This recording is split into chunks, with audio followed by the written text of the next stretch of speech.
এখনই 7টার সময় প্রচু ফোন করলো, জানতে পারলাম এই ঘটনা ঘটেছে। এটা কি রাত্রি ঝড়ের? রাত্রিরে না, 4:20 যখন ঝড়টা হয়েছে, সেই ঝড়টা 2-3 সেকেন্ডের মধ্যে। থেকে কি ভগবান নয়, দুর্গা সমস্ত কাজ মিটিয়ে দিয়ে তারপর জলে ফেলার পর তারপর ঝড়েতে এই ক্ষতি হয়েছে। এই 4:20।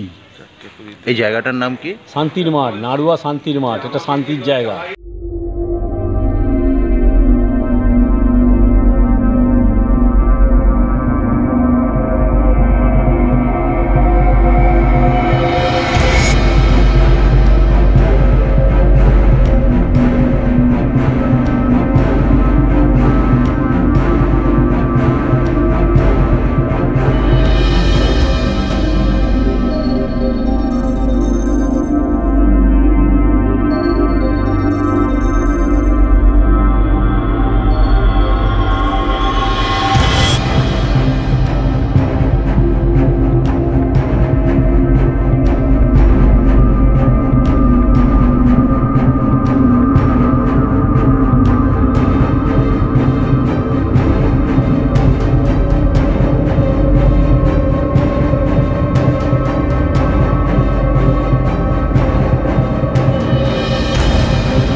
একাদশীর দিন অর্থাৎ শুক্রবার সকালে মাত্র কয়েক সেকেন্ডের একেবারে টর্নেডো, সেই টর্নেডোতেই একবারে লন্ডভন্ড চন্দননগরের একাধিক এলাকা। যেটা স্থানীয় সূত্র মারফত জানা যাচ্ছে যে একাদশীর দিন অর্থাৎ শুক্রবার ভোরবেলার দিকে একটি দমকা হাওয়া সহ বৃষ্টি শুরু হয় এবং এই দমকা হাওয়া ক্রমেই পরিবর্তিত হয় একেবারে ঘূর্ণবাদজনিত ঝড়ে, এবং সেই ঝড়ের দাপটেই একেবারে ভেঙে পড়েছে পুজো মণ্ডপ থেকে বাড়ির চাল সবকিছুই। এলাকায় একটি পুজো মণ্ডপ রয়েছে, চন্দননগর শান্তির মাঠ এলাকা। সেই শান্তির মাঠ এলাকায় যে দুর্গাপুজোর মণ্ডপ, সেই মণ্ডপ একেবারে ভেঙে পড়েছে এই ঝড়ের দাপটে।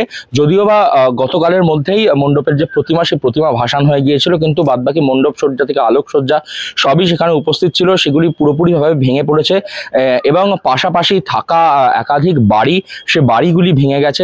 কোথাও কোথাও একেবারে কংক্রিটের দেওয়াল, সেই দেওয়াল ভেঙে পড়েছে গাছ ভেঙে পড়ার দরুন। আবার কোথাও আবার যাদের টিনের চালের বাড়ি ছিল, সেই টিনের চালের বাড়ি থেকে একেবারে টিনের চাল উড়ে চলে গেছে, এরকমটাও খবর আসছে। এবং এই যে ঘটনা, এই ঘটনাতে এলাকার মধ্যে একটি চাঞ্চল্য সৃষ্টি হয়েছে। এবং যে সময় ঘটনাটা ঘটেছে সেটা হচ্ছে যে শুক্রবার সকালবেলার দিকে মাত্র কয়েক সেকেন্ড থেকে কয়েক মিনিট, ম্যাক্সিমাম 1-1.5 মিনিটের সেই ঝড় একেবারে মানে ঝড় বলা ভুল, একেবারে টর্নেডো। সেই টর্নেডো এসে সমস্ত কিছু একবারে ভেঙে দিয়ে লন্ডভন্ড করে দিয়ে চলে গেছে। এবং যেমনটা আবহাওয়া দপ্তর মারফত যে খবর আসছিল, দশমীর দিন, একাদশীর দিন ও দ্বাদশীর দিন যে একটি যে বজ্রবিদ্যুৎ সহ বৃষ্টিপাতের সম্ভাবনা রয়েছে, সেই রকম ভাবেই সকাল থেকে দেখা যাচ্ছে যে একাধিক জায়গায় বৃষ্টিপাত হচ্ছে।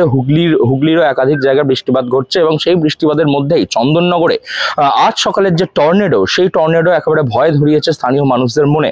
এবং এই টর্নেডোর জেরে কিন্তু ব্যাপক পরিমাণে ক্ষয়ক্ষতি হয়েছে সম্পত্তির। তবে মানুষের যে জীবন, সেই প্রাণহানির কোনো রকম ঘটনা ঘটেনি, কিন্তু একেবারে বৃহৎ অঙ্কের যে বৃহৎ টাকার যে সমস্যা, সেটা একটা হয়েছে। কারণ অনেক কিছু ক্ষয়ক্ষতি হয়েছে, মানুষের ঘর ভেঙে গেছে, পুজো মণ্ডপ ভেঙে গেছে, পুজো মণ্ডপে যারা আলোকসজ্জা করেছিলেন তাদের ক্ষয়ক্ষতি হয়েছে এমনটা জানা যাচ্ছে। এবং একই সঙ্গে এই যে মাত্র কয়েক সেকেন্ডের টর্নেডো, এই টর্নেডোতে একেবারে লন্ডভন্ড বলা চলে হুগলির চন্দননগর।